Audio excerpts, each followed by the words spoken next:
I have been informed that my announcement has been deemed disrespectful. Listen up, Dwayne, you bald fraud! Ladies and gentlemen, please welcome the greatest of all time! Seth Rollins, I'm coming for you, boy. I'm coming hard. I am a visionary! I am a revolutionary! The never seen 17! Look at you now, boy! Ah! Look at you now! 4 letters, 1 word. Last real champion, John Cena! What's up, everybody? Welcome to another episode of Rasslin with Ryan and Mike. What's up, Mike? What's going on, everybody? What's up, Ryan? How you doing? Good. Just got this found this hat in my room, straight from 2010 Lakers championship hat. What is this now? 16 years? My gosh, I am that old. Yeah, and make sure you tune into the LA Sports Roundup Exactly. podcast. Well, you can tune in, multiple ways, whether you're listening on Spotify, where you're listening on Apple Podcasts, or you can watch our clips on YouTube, Instagram, TikTok, X. When MySpace comes back, we'll probably have a MySpace there. He's got something big. I don't know if you've discussed it yet, but the new sale. Well, the Lakers just were sold again. They are now they will now be the Los Angeles Mickey Mouse Musketeers. Oh man, could you imagine? I know, and you'd be so mad. Oh man, that would be crazy. No, they would never change the name of the team. But yeah, if you want to know all about my take on the Lakers being sold, tune into the LA Sports Roundup podcast. We just recorded a fresh one today. But we're not talking about LA sports. This is wrestling. We're here to talk about wrestling. And here we are going to commemorate and honor the beast, Brock Lesnar, who just officially announced his retirement. Right. Where do you think? Let me ask you this. Where do you think Brock Lesnar ranks all time? Like on the all-time list? We always talk about the Mount Rushmore of wrestling, right? But maybe where do you think he ranks all-time top 10? Because I do think, yeah. You think he's top 10? He could be in some people's eyes, right? It's interchangeable list. I don't think he's top 10 all time. I think he's top 20. Top 20, okay. Yeah, I think he's top 20. It doesn't really have to do with his matches, I think, because he did make a big impact on the company, and he was a proven draw, no doubt. Yeah. But for me, I feel like he didn't do enough to warrant me being top 10, but I definitely think he's top 20. Right. Yeah. Look, the guy is definitely, if you want to consider him one of the GOATs of professional wrestling, one of the GOATs. He's not the GOAT, but I feel like if you want to consider him one of the GOATs for a number of reasons. One, this guy, he was a trailblazer in the sense of, he dominated amateur wrestling at an early age of his life in college, right? At the University of Minnesota. Took that into a career of professional wrestling where it didn't last long. His first run, if you think about his first run in professional wrestling from it was only what 3 years? From the year 2000 when he started training all the way when he left in 2004, so 4 years, altogether, and then 2 years on the main roster. But he did do a lot in his. He did a hell of a lot in his first run. He's still the youngest WWE champion in company history. Right. Well, wasn't it Randy Orton? Randy was the youngest world champion. Well, world WWE champion, it's all the same in my book, because I think they purposely gave it to Randy Orton after Brock Lesnar left WWE the first time. But yeah, in his first run, he did a hell of a lot. He was already a multi-time WWE champion, beating The Rock, beating guys like Kurt Angle, The Undertaker. He was a King of the Ring winner. King of the Ring. Rumble winner. SmackDown was his show. Yeah, oh yeah. Hence they even had the video game SmackDown, Here Comes the Pain. Right. And so, yeah. Then, look, in 2004, he went to Vince McMahon, and Brock Lesnar was not meant to be on the road. He was already burned out. He was already not his best self on the road, and he basically quit. He went to Vince McMahon, and he told him he wanted to go play football for the Minnesota Vikings, and that's what he tried to do. He tried out for the team, I think that next year or whatever that summer was. He was one of the very last cuts. Yeah, one of the very last cuts. Didn't make the team. Went back to pro wrestling for like another year or so. Went to New Japan. I remember him in Kurt Angle having some matches in New Japan. If you will go on YouTube, I'm sure you can find it.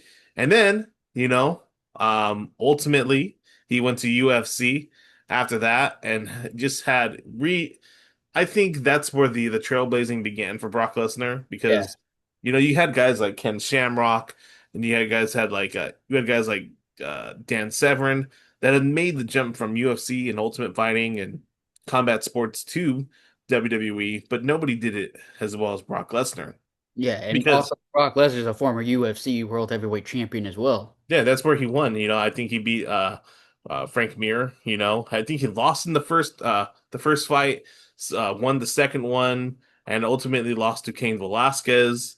Lost his world title there. And then but he had a hell of a run. And to think that Brock Lesnar fought in the UFC while being sick with diverticulitis.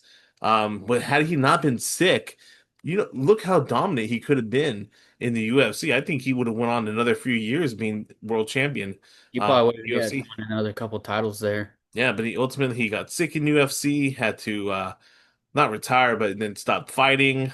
Came back to WWE in 2012. 12, 2012, Yeah, yeah, Raw after Mania 28.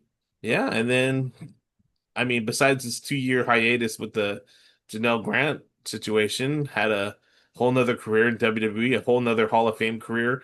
You know, um, Quickly went after John Cena. Then it was Triple H. Then it was The Undertaker. Then it was John Cena again, who he dominated, and then was world champion. And then he basically had a reign of terror with And don't forget, he did have a feud with CM Punk before Punk left. right, had a feud with Punk. Then all the Roman matches, him being Universal Champion.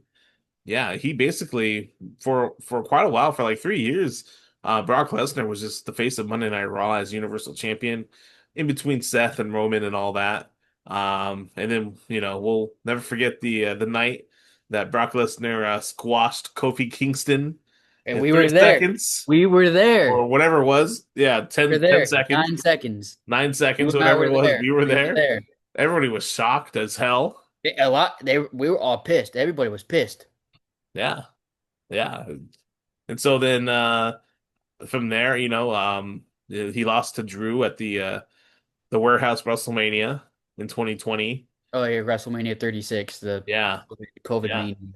Went away for a bit. And then at the main event of SummerSlam 2021 between Cena and Roman Reigns, that's where we saw the debut of Ponytail Brock. And I was there. I was there. Yeah, yeah, you were. And it was such a shock because I don't think anybody expected him to be back. No, nobody did. Um, yeah, that's where we saw Ponytail Brock. Brock was then a babyface after. Heyman split away from him. He had a feud with who Bobby Lashley. That's all I could remember from that run. And then He did some stuff with obviously, Sammy. yeah, Not a lot, but he did some stuff with Sammy. some sand, yeah. Then had that WrestleMania match with Roman again. Then Which we had were the best, honestly, the best match of his entire second run, I think, was the SummerSlam 2022 match between the him last and man Roman. standing. He did Yep. the last match, last man standing match. I love that he used a tractor to lift up the ring. That was really cool. Yeah, I exactly. had never seen that before. Oh no, nobody had ever seen that, and that was like right when Vince McMahon stepped away. And that was just chaos in itself. And then he went away for a bit. He had a WrestleMania match with Omos that was directly because of Vince McMahon because Vince came back. And Uh, and we know how Vince loves the big sweaty men. yeah, Two slap, big meaty men slapping meat. slapping meat. And then after that, what else did we have? Oh, It was he went fun. away. Yeah, he went away. He was Oh, supposed to he wrestle. had it. Well, actually, he had his feud with Cody. We had a Yeah, feud with feud Cody, with right? Because Cody. he Yeah, turned heel, and because that's where we were there. Yeah, we were there for it. The Raw. yeah. Yeah, so we were there, and then pretty much after his feud with Cody, after SummerSlam 2023, that was the last we saw of him for 2 years. Yeah, he basically helped Cody, get the shine and then went away because of the Janelle Grant stuff. And then went away for 2 years. SummerSlam 2025. Again, John Cena in the middle of the ring, coming out, F5ing John Cena. And then the WrestlePalooza match last year. You can make an argument that Brock Lesnar is Mr. SummerSlam. Yeah, you could. Absolutely. And then I think he was in War Games last year. He was, yeah, I was there for that. He was And in War then, Games, then the yeah, Rumble, then the Rumble, which, was pretty lackluster in itself. yeah. And And then then WrestleMania, losing to Oba. Then we all thought he was retired, threw his gloves and boots in the and middle of like the ring. then like 3 weeks later, he attacked Oba again, Yeah. ran So it back at Clash. He got his win back, and then just this past like what like two like a week and a half ago, mhm. he Yeah. beat or he loses to Oba in Hell in a Cell. Ultimately, yeah, in Hell in a Cell. And yeah, I think, all that considered, Brock Lesnar, if you want to put him in your top 10 of all time, I feel like you wouldn't get any argument Yeah. out of No. me. Now, Yeah. top 15 is more realistic, I think. Top 15. I think that's where anywhere between 10 and 13, 14. I think that's where exactly he is. But he's a trailblazer, no doubt about it. Yeah. Now here's a question because you asked about where he ranks. Who do you think inducts Brock Lesnar in the Hall of Fame? It has to There's only be, one answer to there's this. only one, and yeah, Paul that's Paul Heyman. Heyman. Paul Heyman has to be. Who It else has would it be? Who else? if if Vince was still around, I would say it probably would be No, it's Vince. not going to be Vince. No, No. I know. I'm saying if he was still around Yeah. and all that, it probably would be Vince, but it's gonna be Paul Heyman. It's going to People be, saying it's gonna Roman, be it's like Paulie. everyone's saying Roman. No, it's Paul Right. Heyman. It's Paul Heyman. Right. So we conducted a couple of lists here of our top five Brock Lesnar matches. Ryan, do you want to go first? Yeah, I can go first. I'm gonna go with my number five. I'm going to have Brock Lesnar versus The Rock for the WWE Championship. Is it SummerSlam, right? 2002. Yeah. SummerSlam 2002.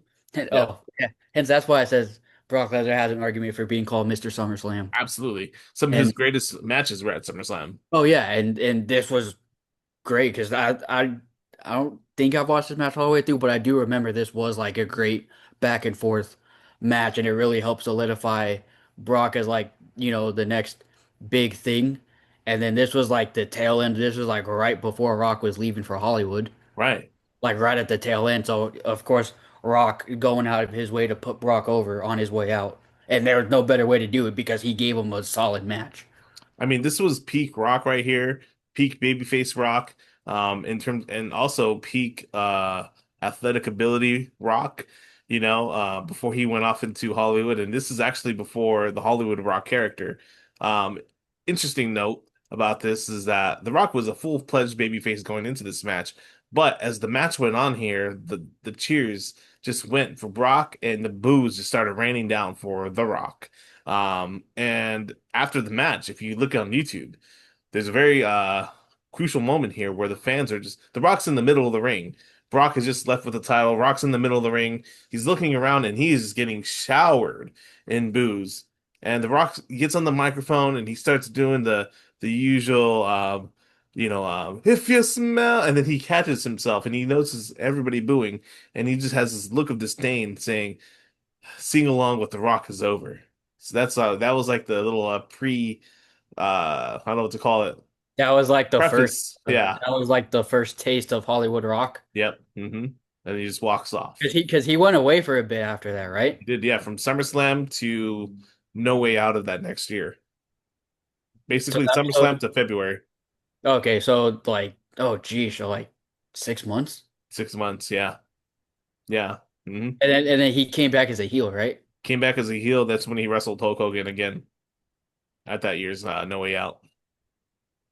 Anyway, so my number five is actually a match that not a lot of people talk about. It's one of the best triple threat matches that you'll ever see in WWE history. It's Brock Lesnar as the champion taking on John Cena and Seth Rollins at the Royal Rumble 2015. That is in my top as well, but I'll get to it later. I think that, if you look at triple threat matches, sometimes it's the same formula in WWE. Somebody gets taken out here. These two guys go at it. Another guy gets taken out over here. He's outside. But this match was just nonstop action, bell to bell. I mean, these guys, Cena was at his top physical performance peak here. Like in ring, yeah. This is peak John Cena. This is a young, athletic Seth Rollins and Brock Lesnar. If you look at Brock's physique here, he is in ungodly shape because he was prepping for his UFC return here. So he's in ungodly shape. All these guys are ready to go, and they put on a hell of a triple threat match. I don't remember this match being very long, but from bell to bell, it was great. I think it was like a 15-20 minute match. Yeah. But from bell to bell, this match was great. You guys haven't seen it, go back on YouTube or wherever it's on Netflix now. I don't know. But you have to watch this triple threat match. Yeah. So going to my number four, I have um I have Brock Lesnar versus John Cena from Extreme Rules 2012. hmm Brock's first match back since his return. And the reason I picked this one is because I like this match a lot. And also I think this is the best match John Cena and Brock Lesnar had like one-on-one. Because I know they wrestled a lot, be like in his first run, and then a couple times more when he came back. But I think this was their best one-on-one match. It was very hardcore and extreme. It felt very like Ruthless Aggression era-esque, which makes Definitely. sense because they were both Ruthless Aggression era guys. Yeah. And it felt very reminiscent of that. It was an Extreme Rules match. John Cena came out with the chain, reminiscent of the Chain Gang Soldier days. He came out with the chain. And Brock came out, and this match was brutal. John Cena got blooded. I think Brock got bloody too. Yeah. I Um, mean, yeah, and yeah, I remember Brock took a really hard spill on his knee. I don't know if you remember that spot. I do. Yeah. He goes to knee Cena, and then he lands like knee first on the padding outside, and it was like a really rough landing. Look, yeah, I'll talk about that match because that match is on my top five as well. That match is great in a sense because during that time in WWE, the physicalness of WWE, like of the matches, the aggression, there was certainly no blood allowed around that time. So for us to see a match like this to go on, I mean, that was kind of like unheard of, and to see John Cena, I feel like that was the first time I had ever seen John Cena bleed. I I don't think think I I think mean since 2005 against 2005, JBL yeah. Yeah. in the I Quit match, I think that's really the last time he bled profusely. hmm This Like is the first I time. think he had like little blood spots, but in terms Yeah. of it's obvious he's bleeding. But Like no, I mean this is the first time because this is also like peak John Cena is like Super Cena here, right? And so all throughout his Super Cena run, we had never seen him bleed up until this match with Brock Lesnar.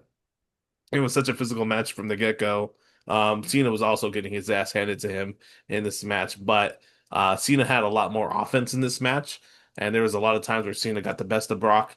But that one particular spot, that's where Brock he laid up, he brought the steps into the ring. Cena was on the outside. I don't know what Brock was thinking here, but he like leapt off the like knee steps. first, knee Yeah, first. knee first outside the ring, and he's completely just that fall. Like it's so bad. We're so lucky that Brock didn't tear anything in his knee landing there. Yeah, it was not good. But ultimately in that match, John Cena gets the victory, surprisingly, because John Cena was getting his ass kicked in that match. Yeah, and I think that's one of because I think Cena only has like 3 wins in his entire career against Brock, so this was like rare for him. Yeah, And I remember the spot where he hit him with the chain, and that's where it like turned it around, and then the AA on the steel steps. right. So yeah, I remember watching that match, and I was just thinking like, man, this match was brutal, it was hardcore, but it was great because it eventually did turn into a back and forth, and it was just cool to see like John Cena get his hands dirty basically because we had never, like you said, in his Super Cena era, we never really saw him bleed. We never really saw him get his hands dirty. So it was cool to see Cena like Also oh flip a switch. yeah, like the ultimate good guy. Like whoa, he's like aggressive now. He knows he has to be in order Yeah, to tame the beast. So it was just really cool to see that. It's one of yeah. my favorite Brock matches, one of my favorite Cena matches, and also I think it's one of the better Extreme Rules matches Yeah, because most of the time that stipulation doesn't really mean anything. yeah, Matches aren't really that memorable, but I feel like this was one of the better like uses of the Extreme Rules stipulation. right. So I'm gonna go with my number three here. All right, it's gonna be Brock Lesnar versus The Undertaker, Hell in a Cell 2000 at 2002 at Unforgiven. This is where Undertaker has a cast on his hand. Um, this match, I think, this is coming off of Brock Lesnar winning the WWE Championship off of The Rock, and he needed a really big first opponent in order for him to be looked upon Like legitimate, yeah. as a legitimate champion, and no better opponent than The Undertaker around that time. The Undertaker was, peak American badass character, so respected. Like I know we had a Hell in a Cell match. Those who had a Hell in a Cell match years later. 2015, I was there, Yeah. but that match wasn't that. I But can I haven't watched this match. That's why Undertaker was it's so top much five. older at Yeah, that point. I haven't seen this match you're talking about, but I have heard good things about it. Such a physical match, such a great use of the Hell in a Cell. And I thought this is kind of what we're gonna get with Brock and Oba. Because they announced Hell in a Cell for SummerSlam this past year, but it was basically that Hell in a Cell match was not a Hell in a Cell match. They didn't really use the cell. But this was a great Hell in a Cell match, so physical, so violent. And you really thought that, Undertaker could win this match. He could take the title off of Brock Lesnar. But kudos to Undertaker for doing the job, for putting over Brock Lesnar. I think he put him over twice around this time. And so if you haven't Yeah, seen this match, such a physical match between Brock and the Undertaker. The reason why I just have it so high is just I feel like it was such an important moment for Brock to be looked upon as such a physical specimen that wow, this guy not only beat The Rock, but now he's beating the Undertaker. Like he is legit. yeah. Yep. I think the Undertaker is what like 14 years into his career at this point. Yeah. Yeah. He debuted in what 1988, Yeah. ever it was. Yeah. So think about that.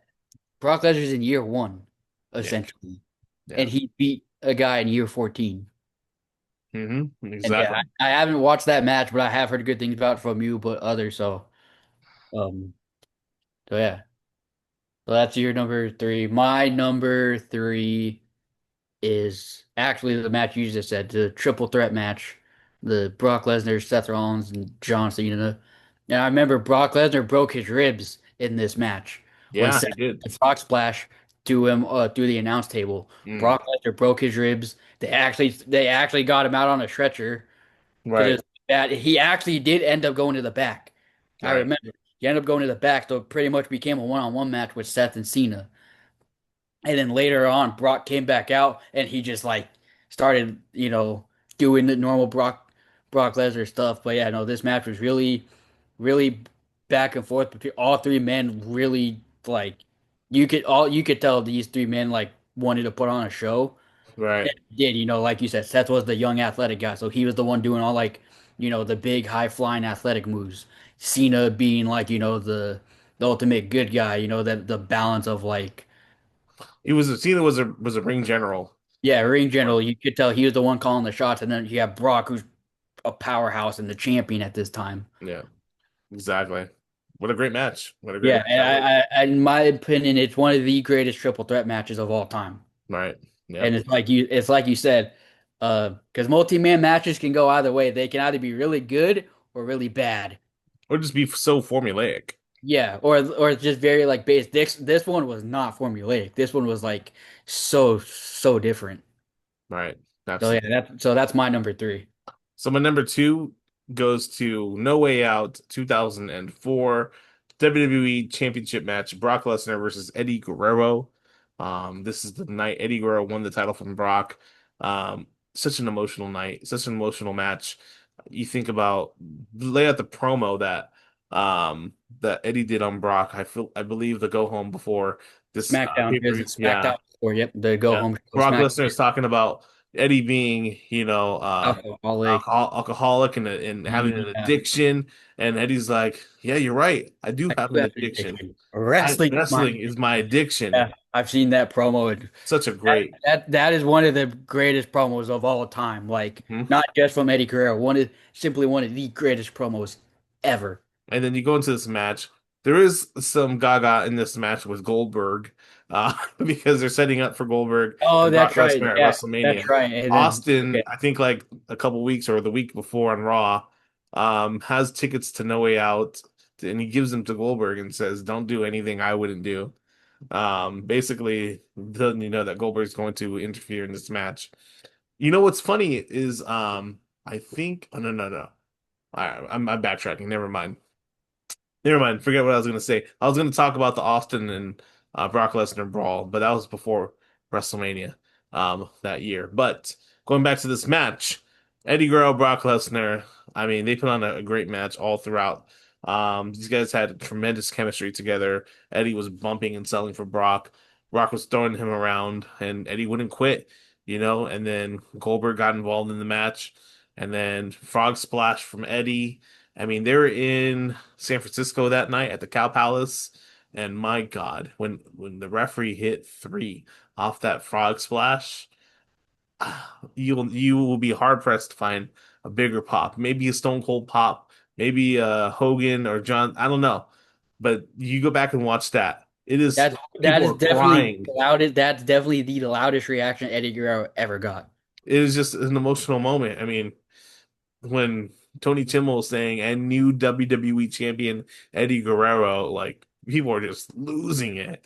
Eddie Guerrero has the California flag on his shoulders. I think he has a Mexican flag.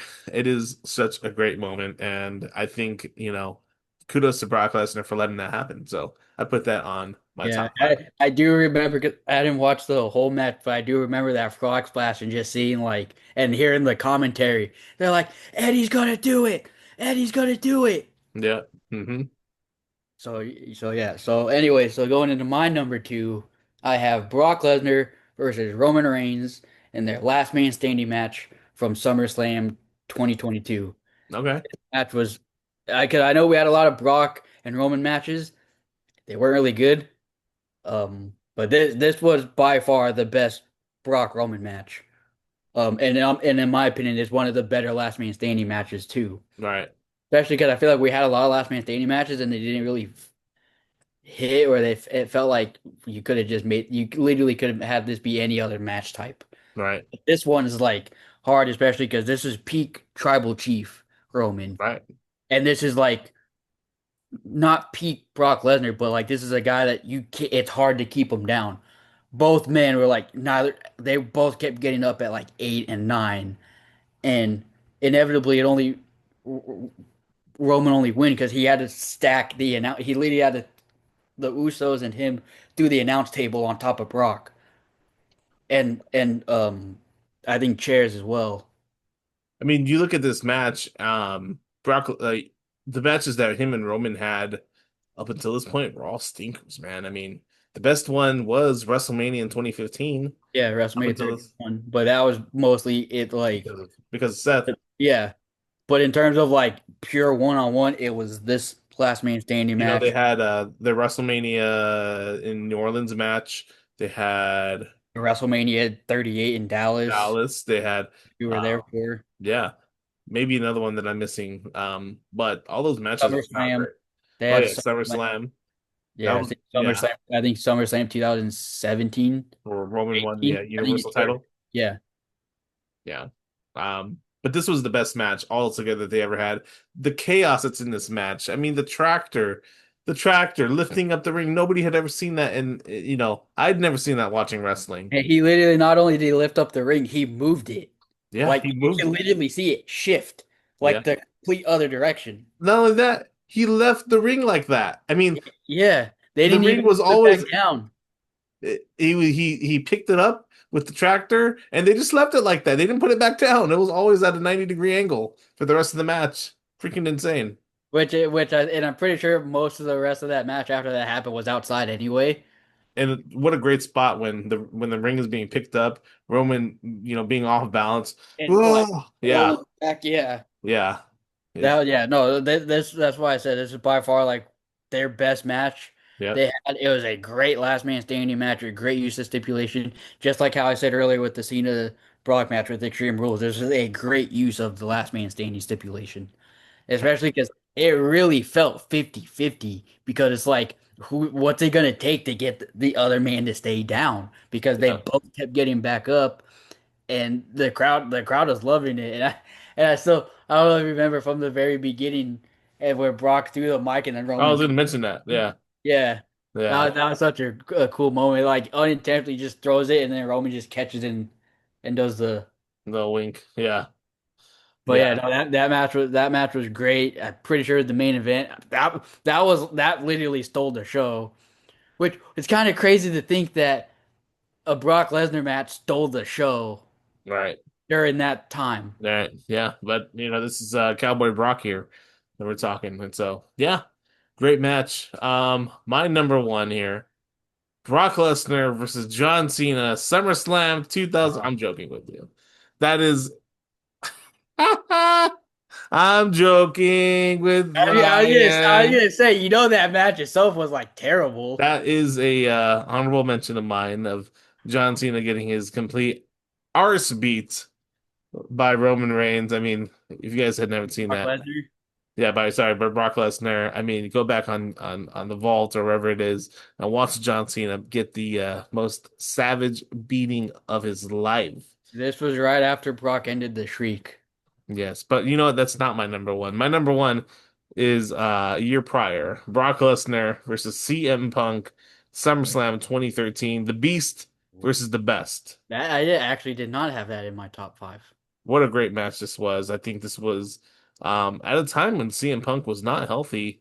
This is several months before he left the company. This is him coming off being world champion. This is where he has mutton chops and the Wolverine haircut. Yeah, the Wolverine look, yeah, because he I remember it because he came back as a babyface. Right. Yep. And yeah, but this is what a hell of a match that these two put on. CM Punk and Brock Lesnar. Punk obviously taking a very much a big beating in this match from Brock, but Brock also taking some some moves from Punk. High paced match. At the end of it, obviously Brock wins, but yeah, physical match. That's why I feel like this is one of the best matches of Brock Lesnar's entire career. Certainly one of the best matches of CM Punk's career.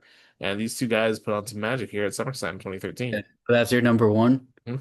Yeah, so my number one, I don't know if you'll agree with it, but it's my number one just because I remember for it was a botch spot, but I thought the match itself was really great. My number one is Brock Lesnar versus Kurt Angle for the WWE title at WrestleMania 22 22? or whatever WrestleMania it was. Well, in the year 2003, 2003, you mean WrestleMania 19? WrestleMania 19. Okay, there it is. Yeah. Yes. I Yeah. get sorry, I got my WrestleMania numbers mixed up. There you But go. that's my number one just because it's like that was also I think that was one of Brock's best like in ring like technical matches. Yeah. And he's in there with Kurt Angle, who we know Kurt Angle's literally a machine. Like you put him in there with anybody, he makes you look like $1 million. I mean, that match is special in itself because that match was not supposed to happen. Kurt Angle was so jacked up at that point. He actually had re-broken his neck around that time, and he was not capable of wrestling. He had to beg Vince McMahon. He begged. I think I listened to one of his podcasts, and he had to beg Vince McMahon that I will be okay having this match because he had a broken neck. So all throughout this time, if you from the Royal Rumble to WrestleMania, he did not have one match. And he was just trying to heal his neck as fast as possible in order for him to have this match, and then he would have surgery afterwards as well. One of the many surgeries Kurt Angle would have on his neck.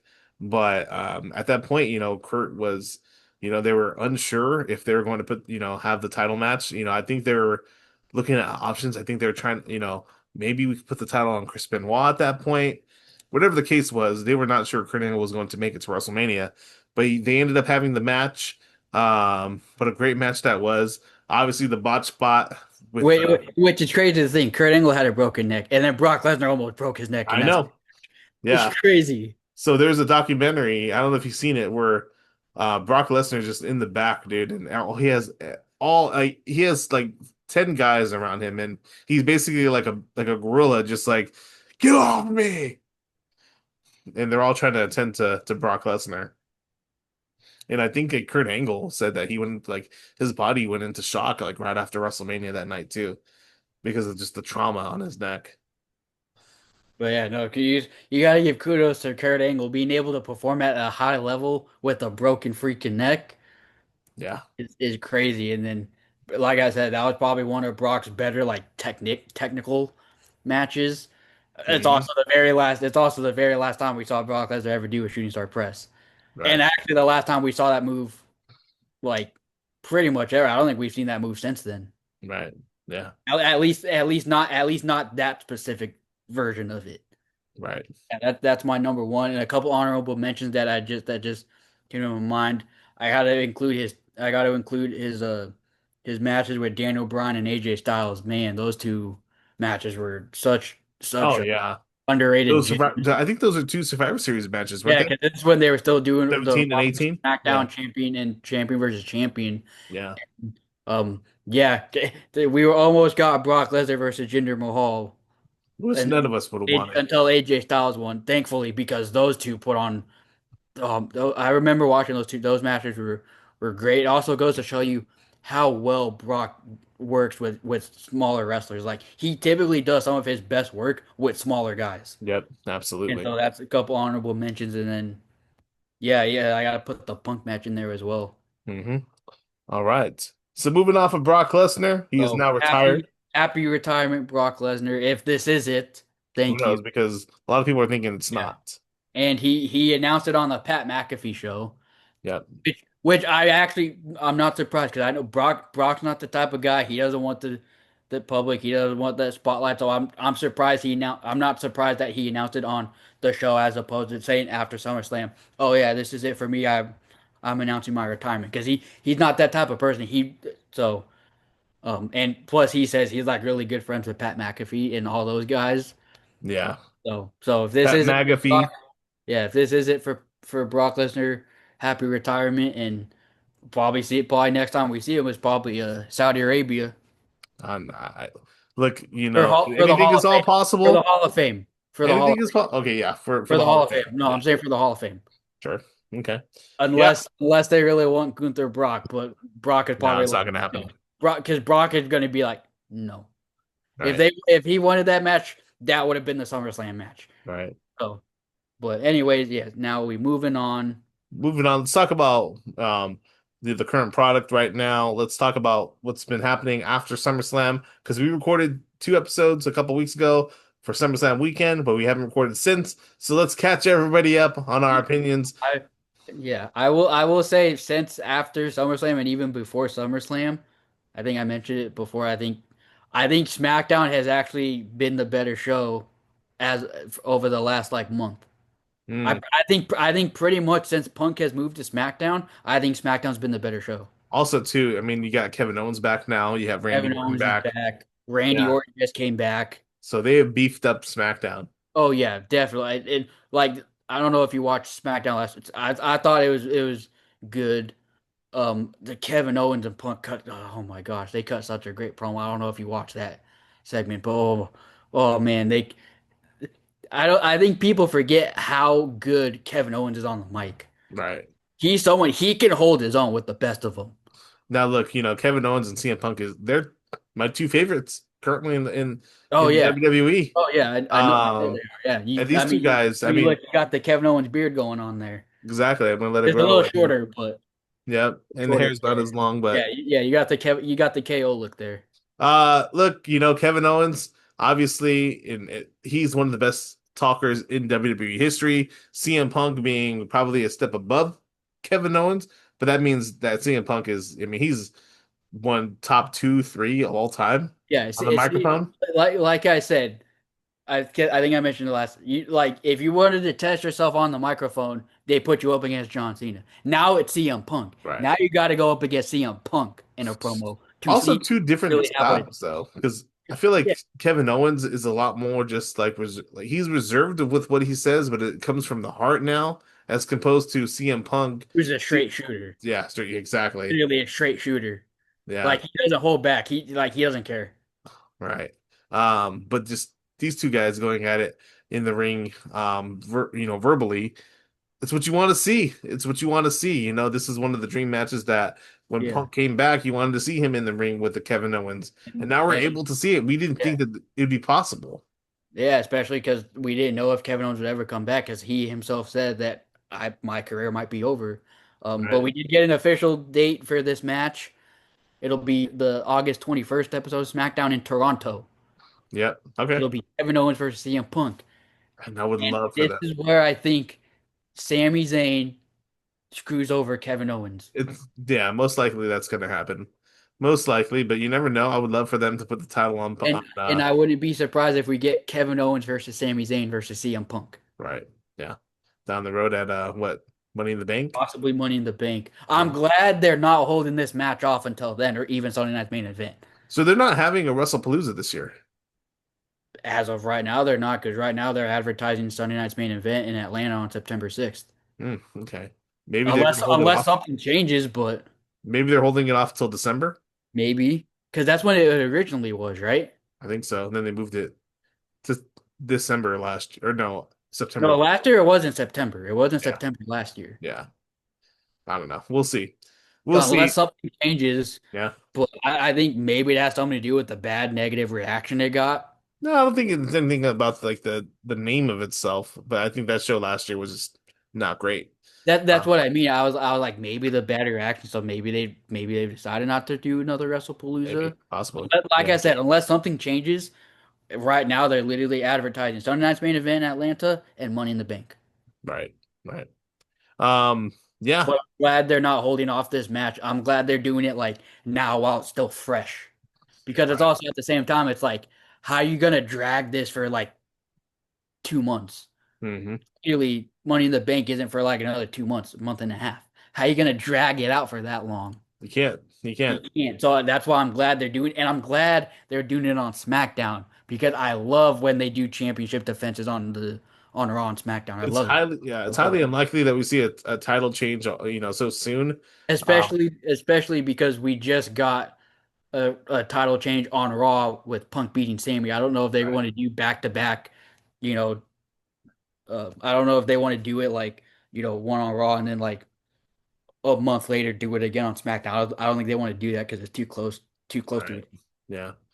Who knows? Who knows? But going to the Raw side of things, it's the Bloodline show, and it is. I feel like Raw is just decreased in terms of its watchability because I love the Bloodline. I love Roman Reigns from back then, but like, man, we're just repeating the same And- stuff that we saw Yeah. 3 years ago. And it's to add to it, I know he just debuted on NXT, but Zilla Fatu is now in WWE. You know who's going to be on It's the a main matter of roster? time before he gets inserted into the Bloodline story. Exactly. And Now, let's talk about Solo. Solo has yeah, made such a great name for himself. So charismatic, so funny. Crowd loves him. And now they're just throwing him back in the Bloodline. I don't get it. Well, hopefully this leads to something because I feel like, and I'm like I told you this before, I am not comparing Solo to The Rock in terms of like who they are, but like Yeah, there's some similarities in a sense where like Solo is breaking off into this guy where he's so charismatic and so funny and it so comes off over with the audience now. it comes off naturally too. And exactly now, Solo Sokoa, when he debuted, he was just like like this The brute, silent enforcer. silent Like the enforcer, silent killer. The and that silent was okay, It worked but he wasn't able at to the show. time. Yeah, Yeah, it worked at the time. he wasn't able to show his personality. Now you take him out of the bloodline, take him out of the whole MFT stuff. That MFT stuff was so garbage. And now look, the crowd literally loves Solo, and it's just great to see that. Like, look at Solo essentially did this all on his own. Yeah, you have Jey Uso trying to get over that whole "this is your warning shot." Bow, Ow. pew, pew, pew, and Yeah, I loved it on Raw. I don't know if you watch Raw, but I loved it yeah. after he did that. He's like, He's ducking. He's is like, everybody "Anybody get okay shot?" back there? Did Yeah, anybody get shot? Okay, we good. Oh man, I love it. Baby, please don't end babyface Solo. Please keep baby. Hey, you could tell them I did not like Solo at all. Now I do. and maybe this ends up in a Roman Reigns Solo Sikoa match down the line, maybe at the Royal Rumble Yeah, or Survivor Series. I don't know. or maybe Money in the Bank, because I think Roman is confirmed for Money in the Bank. Who knows? But I think this has to lead to a Solo and Roman Reigns match down the line. Because we've only seen them have one match against each other, and that was the first Raw of That 2025. was it Tribal Combat? Yeah. And Solo No, was a much not- different. Yeah, I yeah, it don't was know. Tribal Combat. Oh yeah, it was Tribal Combat for And the. Solo was a much different Oh yeah, character. he was still a heel. He was still, um, Hmm. yeah. So And yeah, no, also, it'd be interesting. And I also think as of late, I think Solo's also gotten better in the ring. I think his in-ring work has gotten so much better, he has. even compared to even a year ago. Even when he ran it back with Jey Uso's music at SummerSlam, he's just so charismatic and over with the And the audience. and the crowd loved it. They Yeah. loved it. They were doing the whole eating thing. Yeah. So it's great to see that Solo is like finally able to like be his own man and not like just somebody else's, pardon my language, not being somebody else's bitch. Exactly. But speaking about the bloodline, we have a tournament going on currently in WWE to crown a new number one contender for the World Heavyweight Championship, and it is culminating in Mexico, and we're having all the luchadors. Yep. Yeah, Mexico City. It just got started on Monday Night Raw. You had the Laredo Kid versus was it Penta? It was, yeah, Laredo Kid versus Penta. Penta won. Hmm. And it looks like all these matches are going to take place on Raw because next week we have like two more. We have Dragon Lee and Well, I think Psycho Clown. one of the matches or two of them are going to be being on AAA television this Yeah. upcoming. Yeah. Yeah, 'cause I think we have Psycho Clown and Dragon Lee. Okay. Yeah. And then like Dr. Wagner Jr., the long name, and Ray Phoenix. Yeah. Uh, and ultimately, I think this is what we want. And I think I know it's what they both want. Ultimately, the final of this tournament is going to be Penta versus Ray Phoenix, Brother versus brother. and I think those it's going to be great because when they both came to WWE, one of the first they were asked, "What's your dream match?" Oh, I want to fight my brother. They both said they want to wrestle each other in WWE, Yeah. and so that was their dream match. So I guarantee Penta and Ray Phoenix are probably stoked. Right. Yeah. Especially, I'm glad because I feel like Ray Phoenix has been underutilized. I feel like now this is his chance to shine and show what he's capable of. Right. And yes, Rey Phoenix has not done anything on the main roster compared Yeah, to his brother Penta. yeah, and he really hasn't been showcased much up until recently when he won the AAA Cruiserweight title. Right. Um, Absolutely. but I think if it is Ray Phoenix Penta, that match is gonna be so that match is gonna be such a killer. It's gonna Will be be. an amazing match. I think ultimately we do get Penta versus Roman Reigns, Yeah. Mexico City, and it's great because I said it after SummerSlam. I was like, I know Penta just lost the IC title. He also had one of the better IC title reigns of the last few years. He had 10 defenses in like 100 something days, which is great. Right. Because champions like barely defend their title. So it was great to see him defending the title constantly, putting on great matches. And I'm just glad that they're not just throwing him under the rug. Now he's literally in the world title picture now. Right. Absolutely.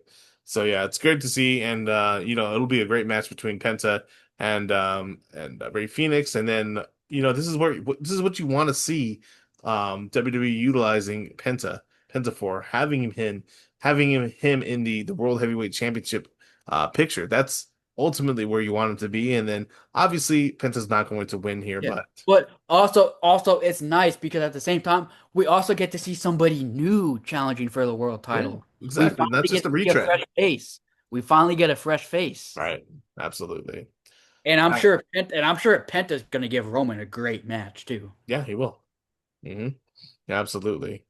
But yeah, that's pretty much about it. I mean, LA Knight is also in the World Heavyweight Championship picture. But he's still He's probably going to get a world title match coming up soon. And Roman Reigns did tell the Bloodline, he's hands off. I'll deal with him. and then him and Jacob fought too. So I think inevitably we're gonna need a LA Knight Jacob, but possibly Sunday night's main event, possibly Yeah, LA Knight Jacob fought too. yeah. Jacob Fatu And laying then out his maybe it's one of those things if LA is like if I beat him I get a world title match. yeah. Jacob Fatu laying out Royce Keys at the end of Monday Night Raw. That was. I'm not gonna lie. I did like that because it was unpredictable, but I also like seeing like the use of blood, like because it's so rare to see. I thought I like in my head I was just like, damn, Yeah.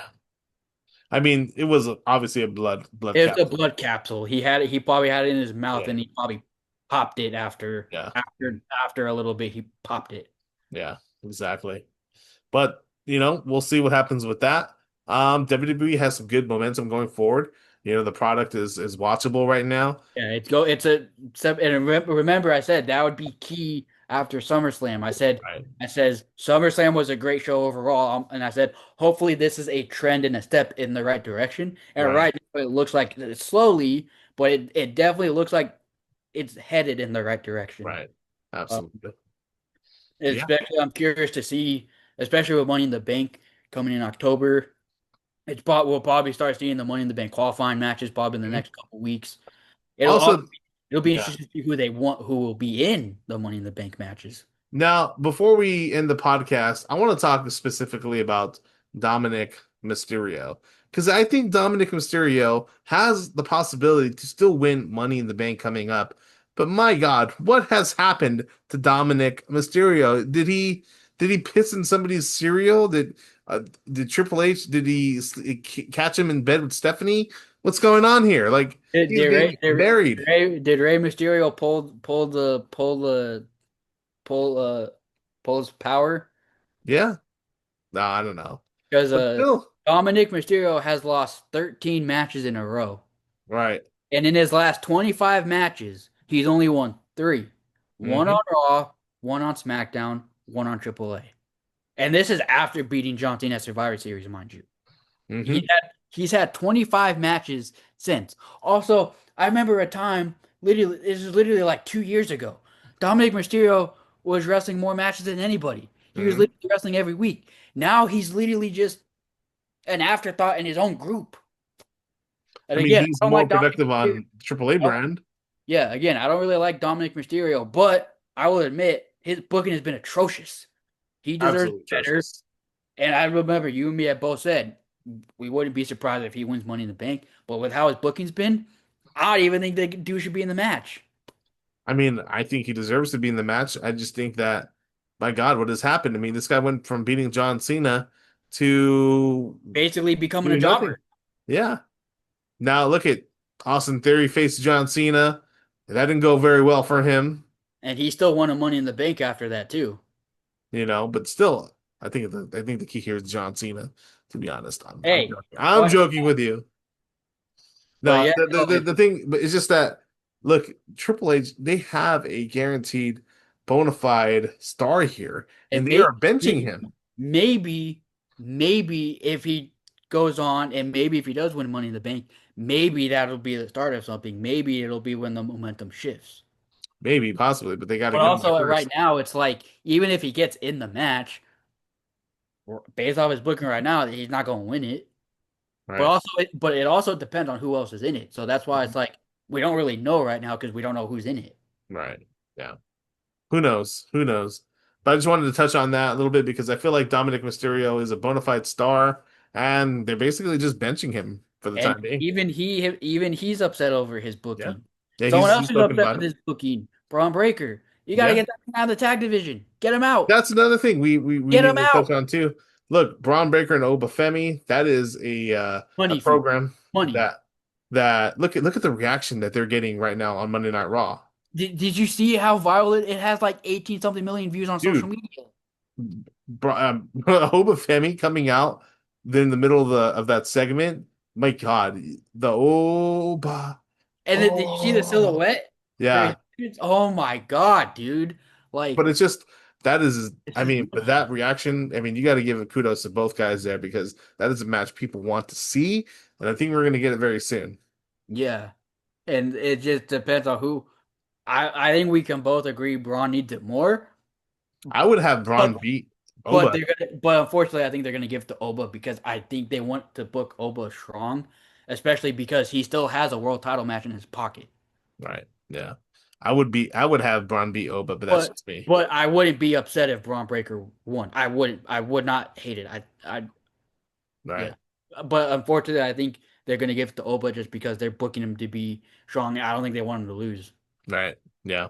But yeah, that's what's currently going on in WWE right And now. also, we can talk about it very briefly. This women's division is this women's Oh, division is so lackluster right now. yeah. Let's talk about Chelsea Green, because She uh just got hurt. she just got her Rhea Ripley just had surgery for a meniscus in her It's funny. They crowned an interim champion, and now the interim champion's hurt. We don't know how bad it is, and if she's going to be out, and if we're going to need an interim for the interim. Hopefully, it's so not but that bad, yeah. and hopefully, it's only a few weeks, and then she wears a mask and she's able to wrestle because it's a Mhm. broken orbital bone. So the eye. I Yeah. think I think Cody had a similar injury Yeah. after WrestleMania, and remember Cody he was on TV, but he didn't wrestle for like a month. Yeah. Look, I think WWE will not take the title away from her. They're just going to let her rest up because, look, they let Liv Morgan be world champion, A and she hundred had, days without a yeah, defense. without a defense. So they can But do the same. I will say this. I think it's going to benefit the Raw Women's division greatly now that Becky's back and now that Stephanie Vaquer's back. Right. I think it's going to help boost the division a little bit. Yeah, Because you can say what you want about Becky, but Becky does make a huge difference for the women's division. it does. And she cut a great promo last week and this past week too, because her and Stephanie, and if we're gonna get Becky Lynch versus Stephanie Vaquer in a match, we know that match is gonna be great. Right. Uh, but I love the Becky's comments. Apparently they edited it on Netflix, but they edited it out where she says, "You're not even the best women's champion to sleep with Dominic Mysterio." I mean, hey, where's the lies here? Where are the lies?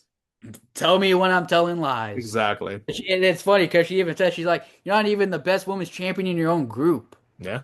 So she was basically saying Raquel Rodriguez is a better champion than you. I mean, that's not true, but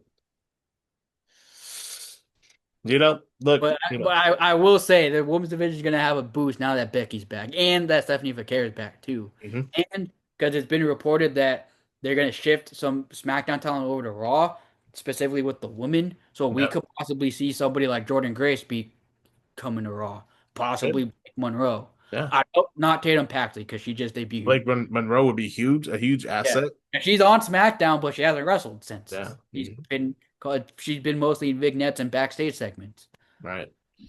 So it'll be interesting to see if it's just the woman or if they're going to be moving some men over to SmackDown and vice Yeah. versa. See if they may be moving some from Raw to SmackDown. When Drew McIntyre comes back, does he stay on SmackDown? No, sorry. I think Yeah. he Does he does. stay on SmackDown? Does he go to I think Raw? he does.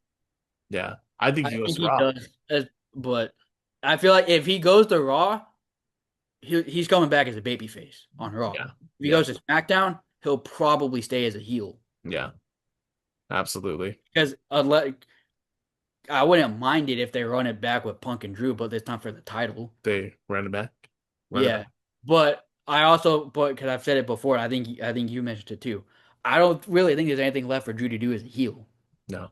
I think he needs to go back to being a babyface for Yeah, sure. babyface but he can still be like the aggressive. Like remember when he was first started to be more aggressive, he was still a babyface, but he was Yeah. like acting like a heel, like he was Yeah. basically acting like a dick, but he was still a babyface. Yeah. But Kind you of like could Sami really see Zayn that with now. him. Yeah, like literally, Sami Zayn is technically still classified as a babyface, but now he's whining, Right. Yeah. and he's probably gonna have a full fledged heel turn. Like I said, the August 21st, he'll Right. probably screw over Kevin Owens, We'll see. We'll see how it or goes. he'll try to help him, and then he loses, and then KO will blame him, and Sammy will lose that. But Yeah. it's probably gonna be something like that. Yeah. But all right. All right, guys. That's gonna do it for today's podcast. Any lasting words, Brian? No, I think other than like thank you guys for watching. If you have any topics or any questions for us, you can shoot us an email at laceemuptakes@gmail.com. Absolutely. If you want Ryan to strip to his underwear while doing the podcast, Easy, easy, easy there, easy. write us, email us, tweet us, DM us. Absolutely. All right. Until next time, though, we'll talk to you later. See you. Yeet, Bye. yeet.